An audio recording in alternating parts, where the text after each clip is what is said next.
Welcome back, listeners, and Happy New Year to a brand new episode, the first of 2024. I believe it's the first, correct?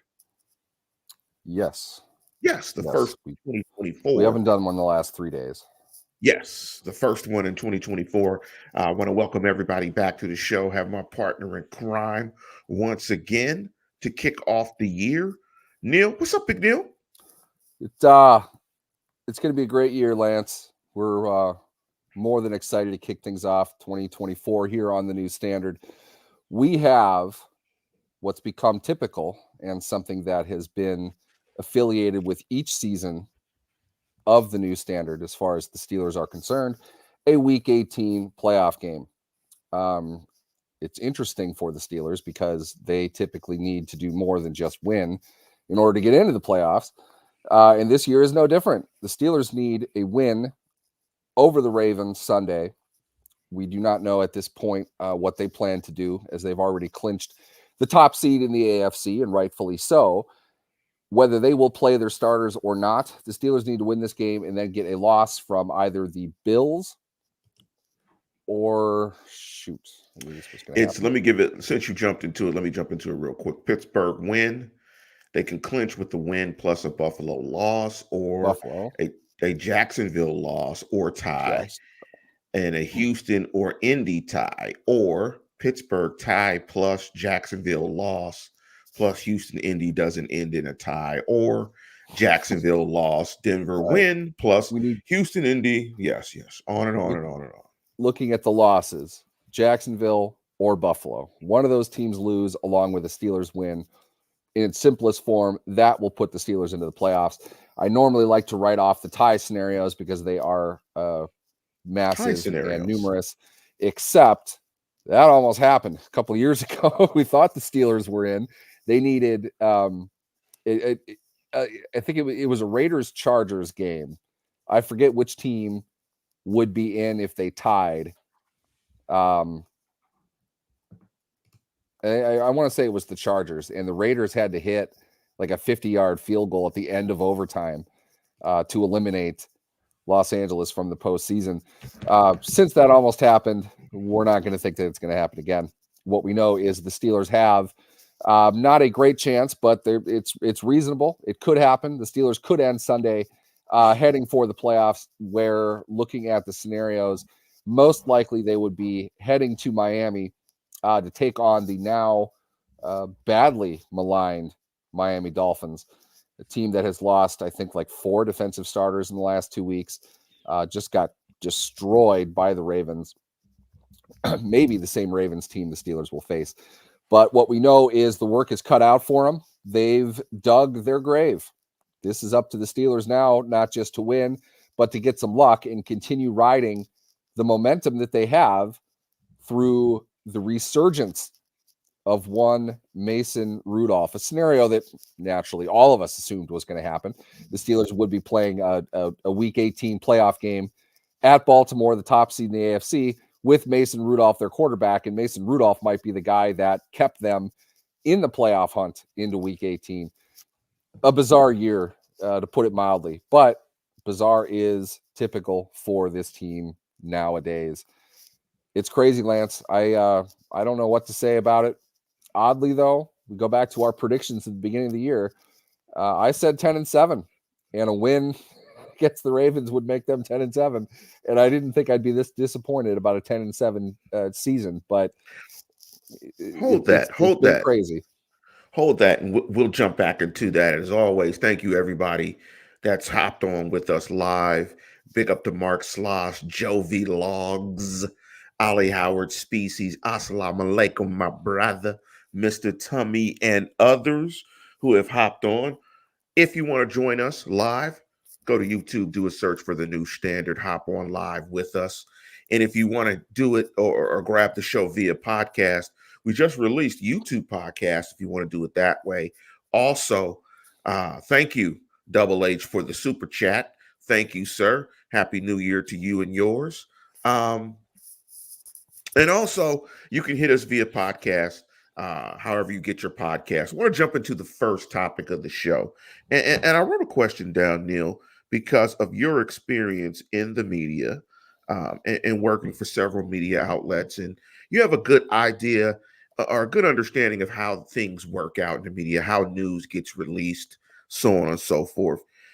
Quickly, very quickly, run through the Kenny drama, and how is it such that two prominent Pittsburgh news guys in Madden and DK can report such different things, where it's coming out more and more that Kenny Pickett did not refuse to be the number two. And there were some circumstances behind it. Don't want to run into all the details, but just walk us through kind of how two very different reports about the same story uh, can get out there very quickly. To put it simply, if there's a certain amount of people that have exposure to a certain event, and you ask two different people what they think about it, you very likely could get two different answers. What that really means is that it is not as black and white as it's being made out to be.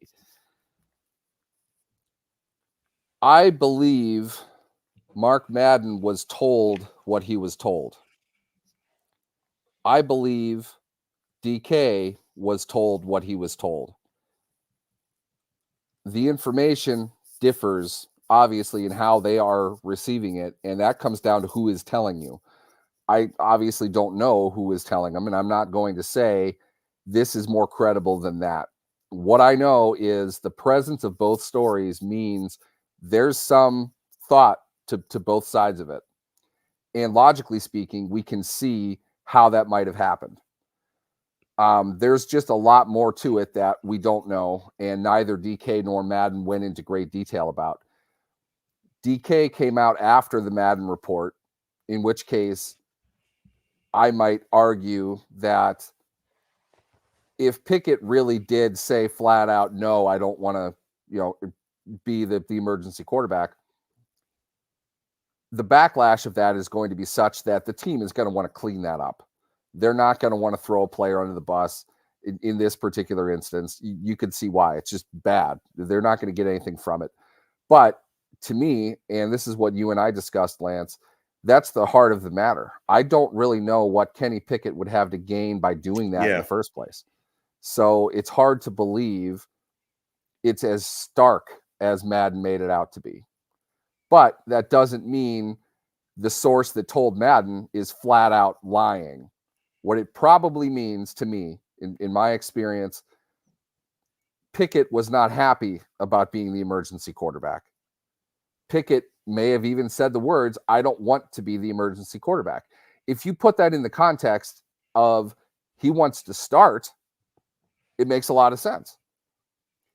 If saying that he refused to do anything but be the starter, there's a problem with that, understandably. Yeah. What I would say reasonably, though, is you had a player that was cleared on Thursday.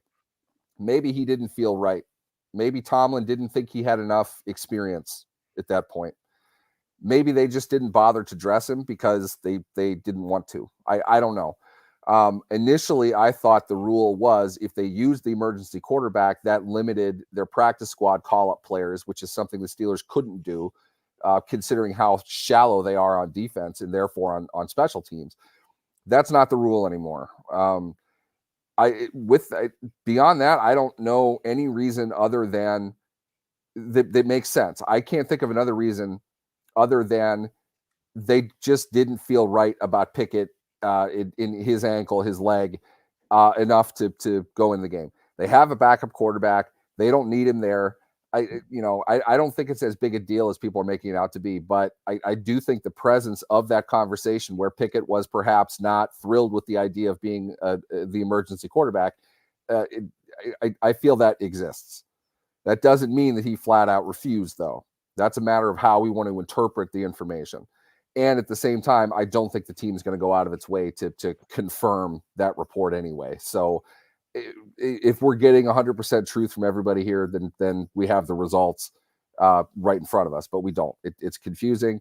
The fact, though, that he is dressed as the backup for this game, or he's going to anyway, suggests whatever issue it was, it's been resolved. So it may Yeah. not be anything at all anymore.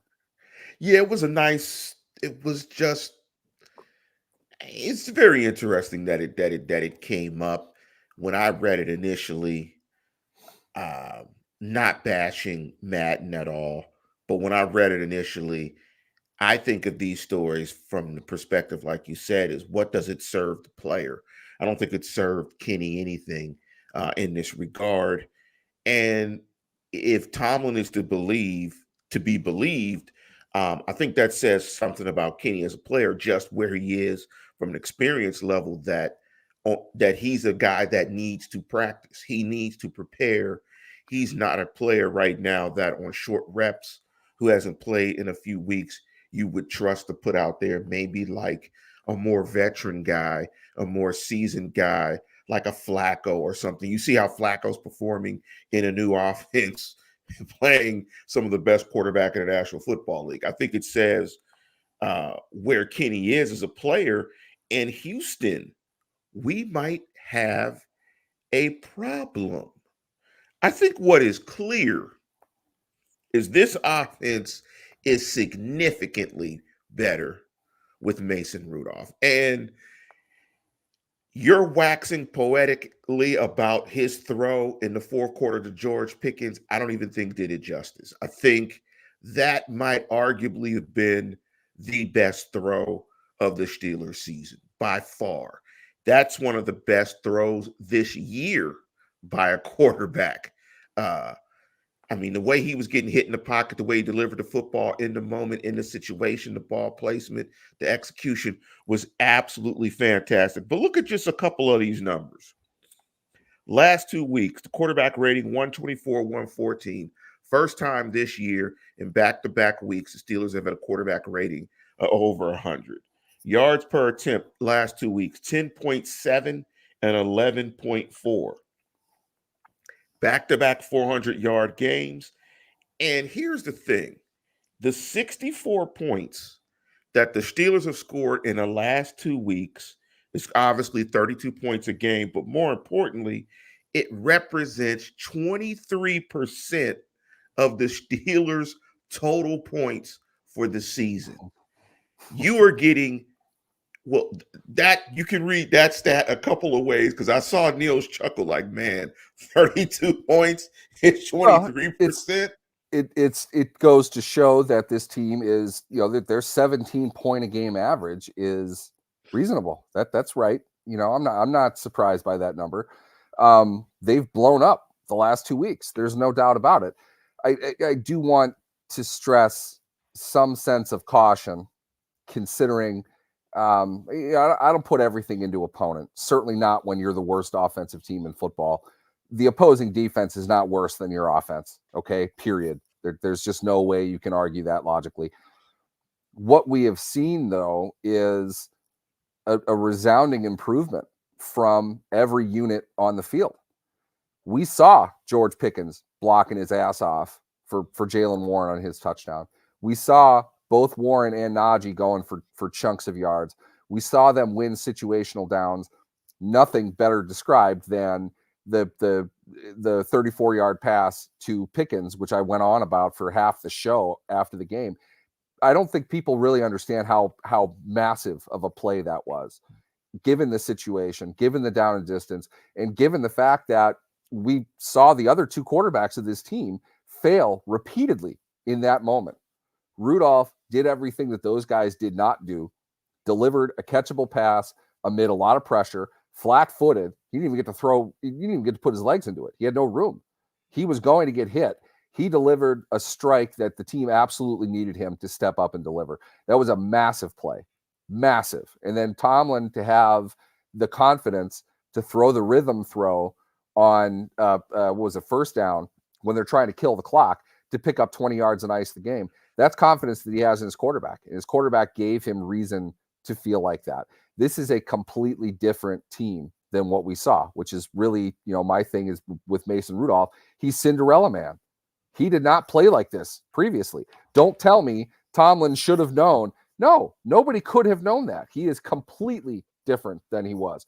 We hope it continues. It might just be your Josh Dobbs 2 games of glory, but he is a vastly different player than he was when he played. It's remarkable. If you go back and watch where he was, that Lions game, the tie from 2 years ago, it's the last time Rudolph played. Okay, he hasn't played since then. The 2 games he's just put together, it's borderline miraculous compared to where he was, and you have to pay attention to that. Now, big up to Mark Sloss. Mark Sloss put up, did anyone see the video of Tomlin on NFL Films? Yeah, that was pretty compelling. That was a pretty compelling video of Tomlin showing the confidence in Mason Rudolph to do that. You know what I think when I said Houston, let me just say one thing real quick. I think confidence is everything in a player, and attitude is everything to a player. And for individuals just in their life. And I think right now, Mason Rudolph is letting them hang. I think right now he's playing with a IDGAF. Hopefully I got that right in terms of, yes. Okay. I think he's playing with an IDGAF mentality. That what does he have to lose? And I think that he is showing that on the field. And I think his last couple of weeks is why I say, Houston, we might have a problem. I don't think there is an issue of Mason Rudolph being the starter for the Steelers next year. I don't think that's in the plans. That's what I'm guessing. Like you said, there is enough film on Mason Rudolph to suggest you don't want Mason Rudolph to be your future quarterback. I mean, some of that narrative has been written already. However, I think there's a problem in terms of, can they retain Mason Rudolph next year? Will they retain Mason Rudolph next year? Will they bring him back? What is his market, and what might it take to bring him back? And if they bring him back, what does that suggest? And would that cause a problem? That's what I'm talking about when I say, Houston, we might have a problem. How do you think this plays out for Mason Rudolph? And just throwing some numbers out, what's his market? What's the contract look like for Mason Rudolph in 2024, 25? Right now, I'm just paging through. Generally speaking, this is not a great way to describe it, but 10,000 foot level in the NFL this year for a player that was signed clearly to be a backup, you are looking at roughly $10 million for Andy Dalton, Jared Stidham, $11 million, Tyrod Taylor, Mitch Trubisky, $14 million for Tyler Heineke. That is where Rudolph has played himself into now. I have that right. Trey Lance is not comparable. He's on a rookie deal, even if he isn't. Does he get the Mitch money? Rookie deal. He's, my opinion, he easily gets the Mitch money. I mean,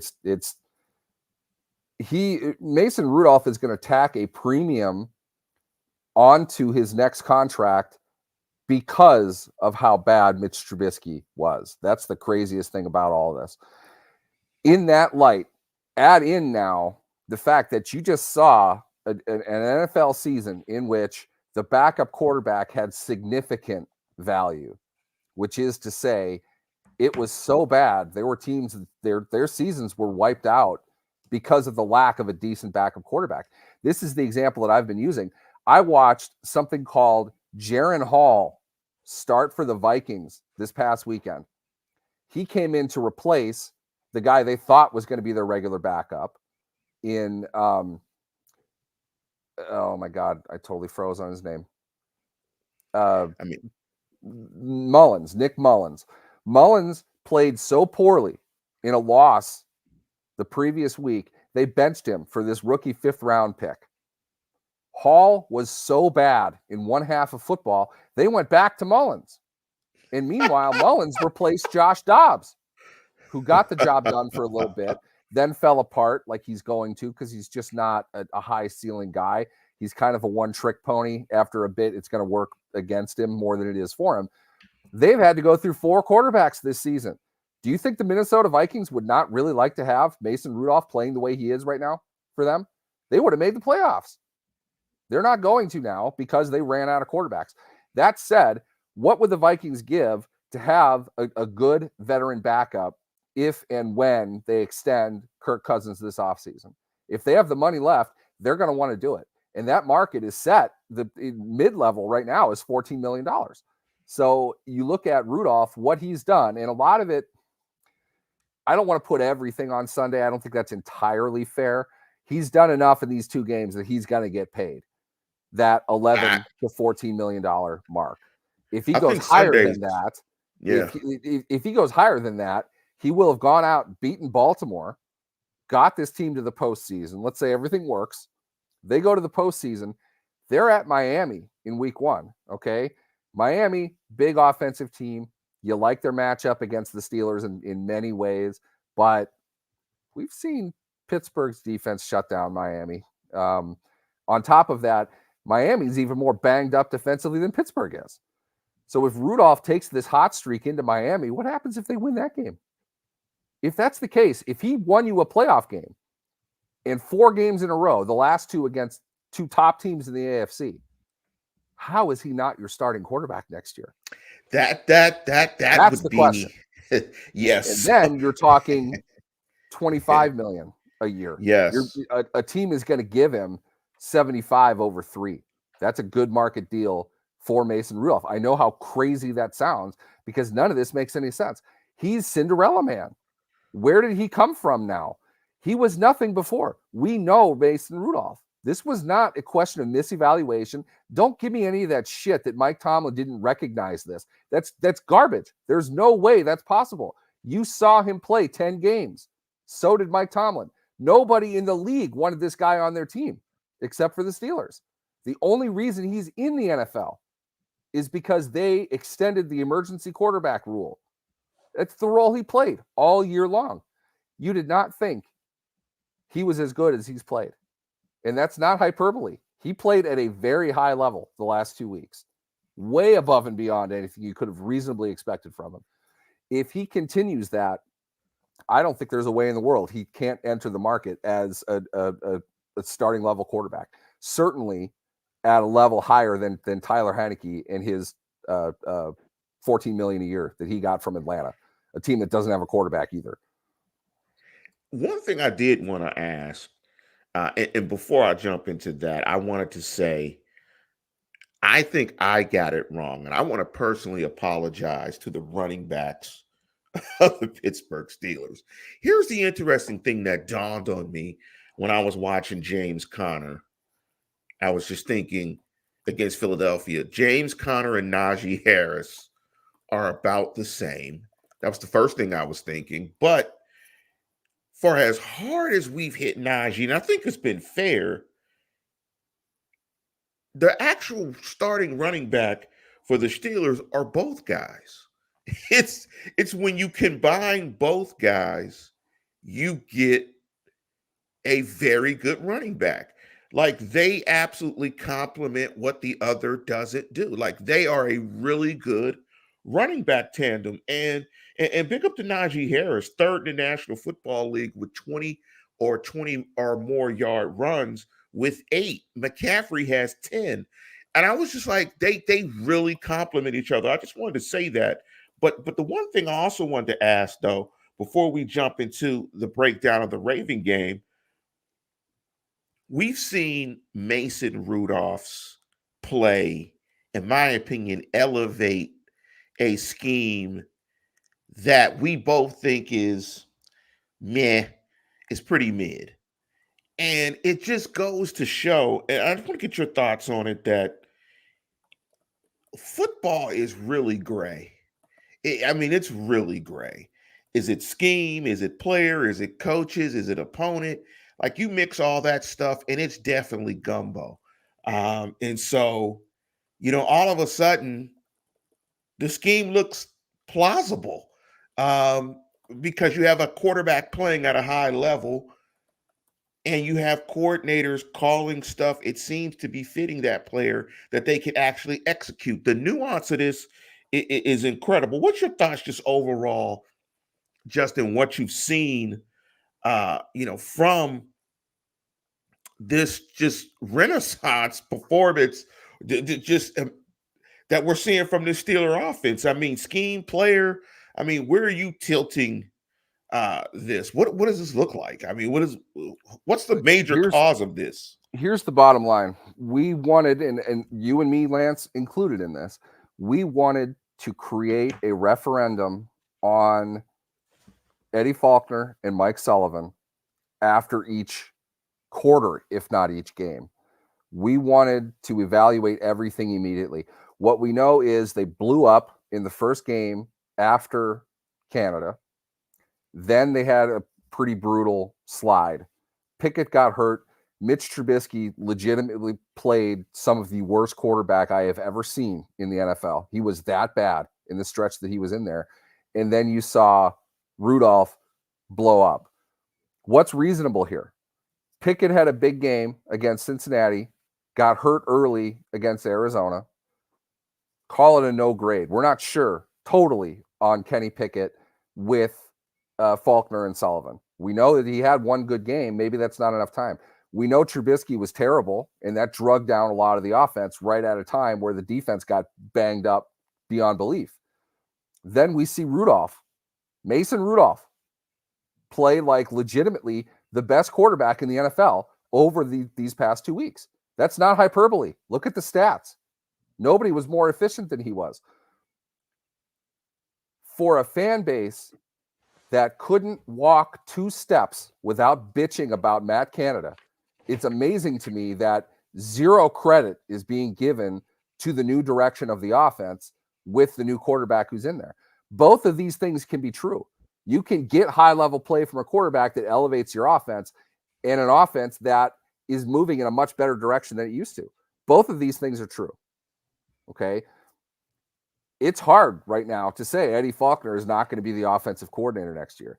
I don't think they're going to have Mike Sullivan calling plays. I think that's something they're going to have to figure out. And a lot of times that's more financial than anything. Let me ask you this real quick. If they bring back Faulkner, does he scrap the current offense and bring and institute his own offense, his new offense, the Faulkner offense? Or does Faulkner have an offense? I mean, we can't, he's never even called plays. That's why he's not calling plays now. He doesn't have an offense.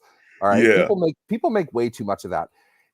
An offense is not so much of the physical playbook. It's the mind that is making it. They don't run the same stuff every year anyway. I know you think they do, but they don't. They change everything. You have to. Your opponents know what you're doing year in and year out. By this point in the season, they know what you're doing. You have to change it each year. It's how you come up with that. It's how you reinvent schemes that you're doing. That's coordination. And add this part in too. They have to take that and then teach it.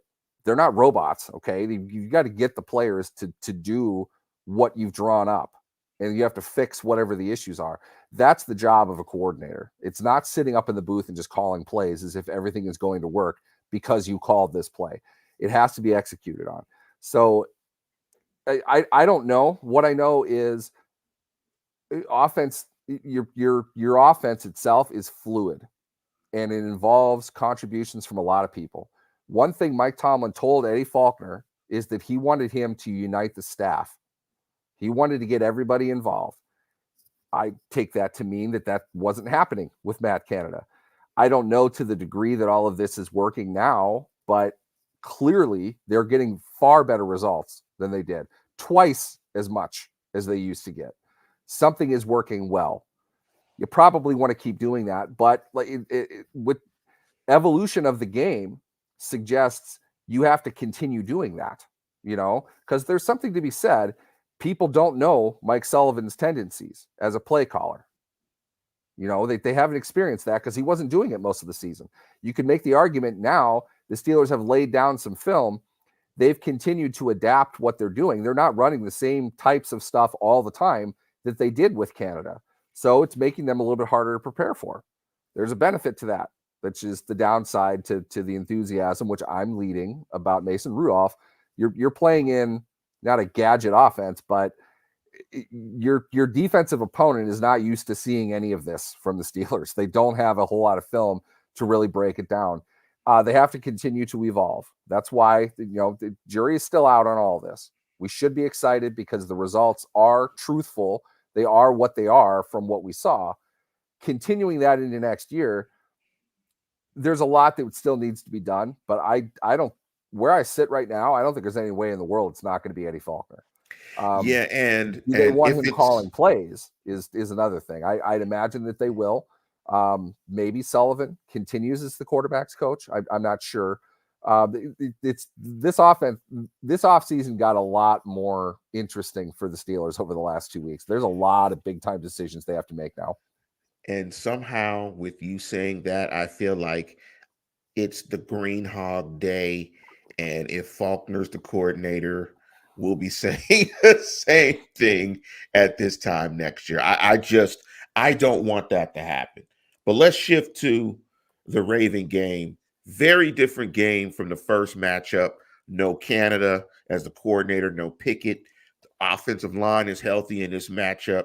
Rudolph is playing like Brady. None of the Steelers' original inside linebackers are playing. No Chucks, no Minka, no Cam in the first matchup. Very different. Also in the first game, we had several things that occurred in the game that helped the Steelers secure the victory that I'm not sure could happen again. The Bateman TD drop, the Justice Hill lost fumble, the Aguilar drop in the end zone, the blocked field goal by Won Killebrew. that game. The Zay Flowers drop on the would-be touchdown pass where he fell and the ball flew over his head when he was going to score on Levi Wallace. A lot of stuff happened in that game. But let me throw out a couple of stats in this game. I want you to answer the question of why the Steelers have such success against Lamar. I think the Steelers play Lamar better than anybody in the National Football League. Lamar has a career rating of 66.8 with only 4 TDs, 7 interceptions, and a 2-4 record against the Steelers. Why do the Steelers do such a good job on Lamar, and why do they play the Ravens so tough? Fun fact of the week: Lamar Jackson as a starter, his team is 29-1 against NFC opponents. 29-1. You look at his overall record, it's a lot worse than that against AFC teams, and specifically a lot worse than that against AFC North teams. And even more specifically, it ain't very good against the Steelers. I think it's probably around 500. The Steelers haven't gotten Lamar every time they've played since he's been in the league. But He's 2-4. He's 2-4. My opinion, 2-4. Okay. My opinion, the Steelers confuse him down the field. And I talked about this on a radio spot yesterday. It's hard to get into quickly, but Harbaugh, and whether this is Greg Roman or Todd Monken this year, they seem to want to do battle with TJ Watt.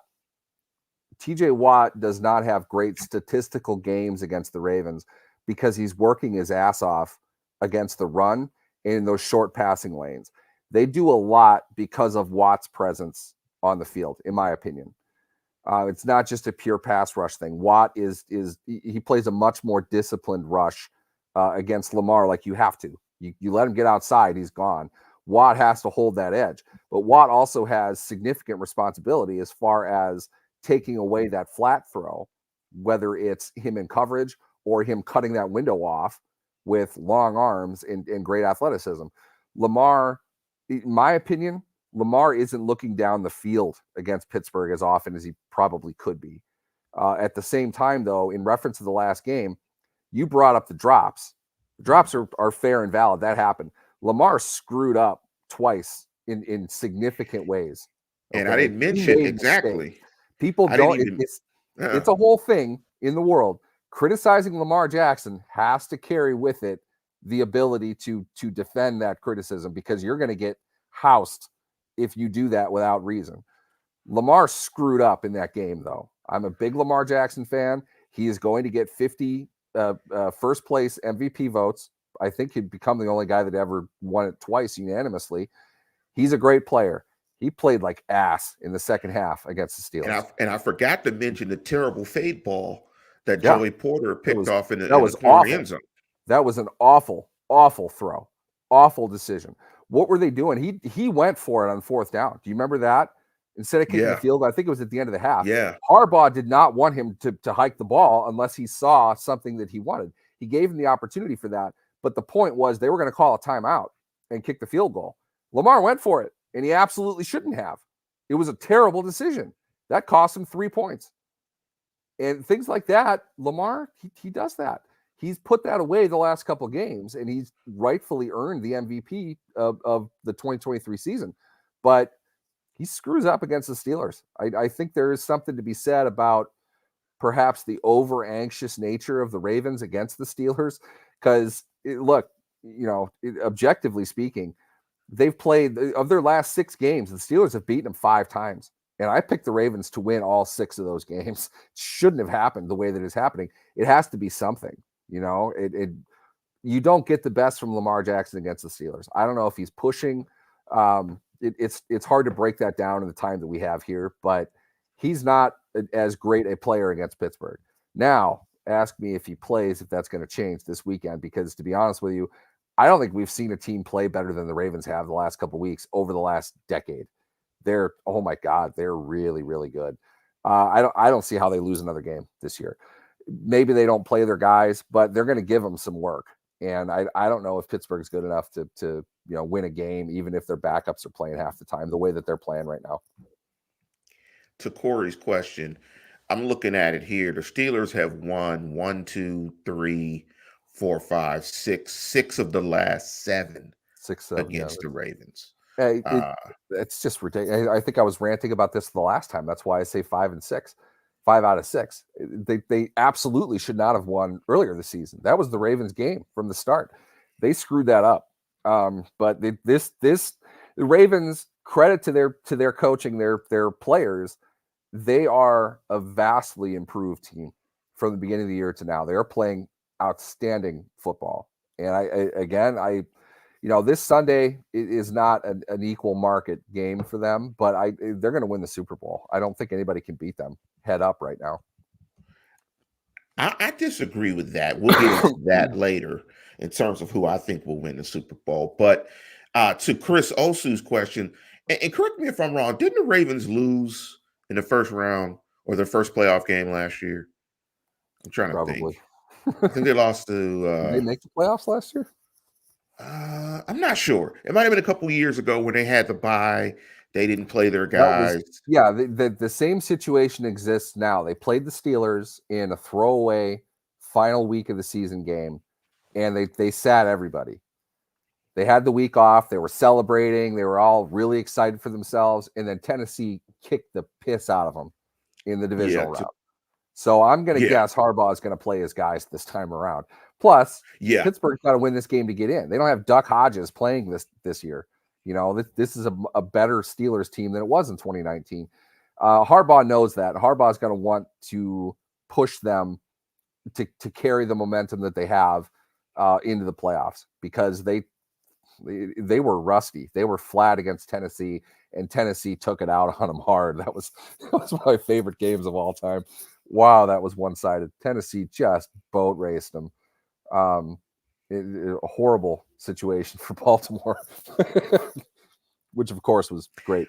So I agree with you. And to Chris Osu's question, I think they're going to play the game to win the game. I think they're going to play the game like a regular game. I don't think they take Lamar out.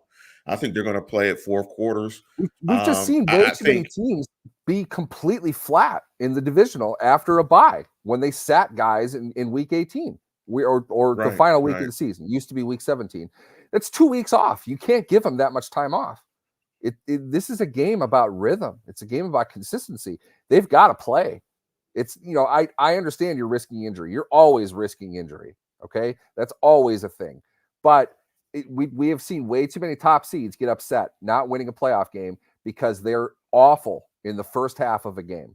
They're flat. They're not in rhythm with one another. Maybe they tried to do too much. Maybe they didn't do enough. They got out of rhythm is the overall point here.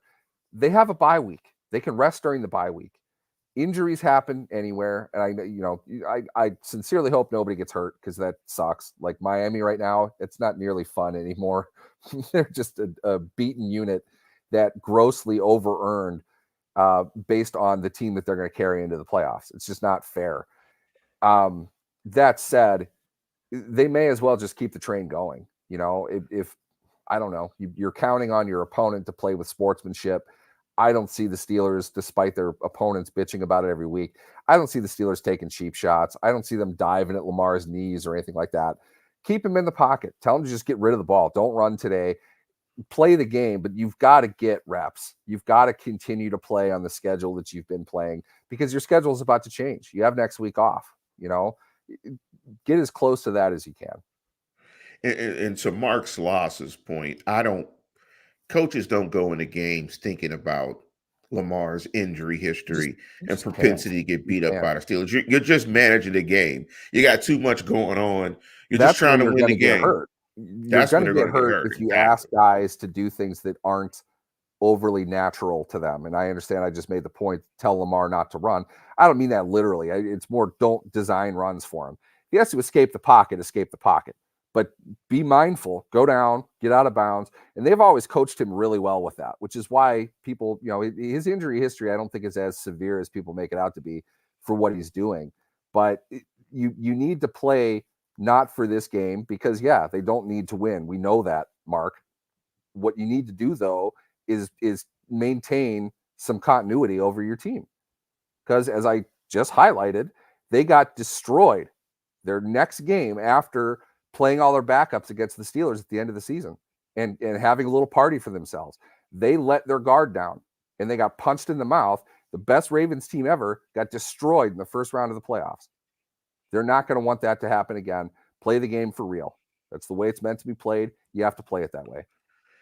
Game predictions. I'm going to since I'm predicting the Steelers lose every single week and they win every week, I am predicting that after on a short week, coming back from the West Coast from Seattle, where you lose some time in prep, although they know the Ravens very well, I'm going to pick the Ravens to beat the Steelers in a close game in Baltimore, ending the Steelers' 2023-24 season. I'm going to pick the Ravens to beat the Steelers 31-17. I think the Steelers come back to earth on offense. I think Mason plays well, but you're talking about the best defense possibly in the National Football League, them, Cleveland, and the San Francisco 49ers. So I'm going with the Ravens 31-17, which means it'll be absolutely close and the Steelers will win. And we will watch some scenario happen and they won't make the playoffs. What's your prediction, Neil? Not an easy team to predict this season by any stretch. I think Baltimore is going to come out immediately with their starters, and they are going to go for blood right away. I think they're going to throw it up a bunch because that's what they've been doing. Lamar's hot. They're dialed in to what he can do, and they're letting him read the field a lot more than playing within the structure I think that he's used to. And some of that is due to Mark Andrews' absence. I think him, in a way, a fantastic player, one of my favorite players to watch. Moving him out has forced everyone else to step up around him and divide targets across the field. It's not just the rookie receiver. It's not just Bateman. It's not just Likely. There are a lot of guys contributing to all this, and they're still running the ball very well. They're going to come out firing right away and probably pull guys in the second half, but I think that'll be enough to win. I'm going to go Ravens 33, Steelers 20. And we'll have, and with that, we're going to conclude the program and we'll have some questions. And we'll definitely bring you a show on Saturday. We'll talk. And if it's the end of the season, of course, we're going to continue to bring you one show a week. And we'll get into some more thematic stuff on Saturday, if indeed it is the end of the season. Hopefully, the Steelers will win the game. Everything works out. I doubt it very seriously. We will be talking about a Steeler matchup against Miami next week, but stranger things have happened. And with that, we're going to conclude the program. And as always, tune in, tell a friend, and subscribe. Happy New Year. Happy 2024 to you all. Go Steelers.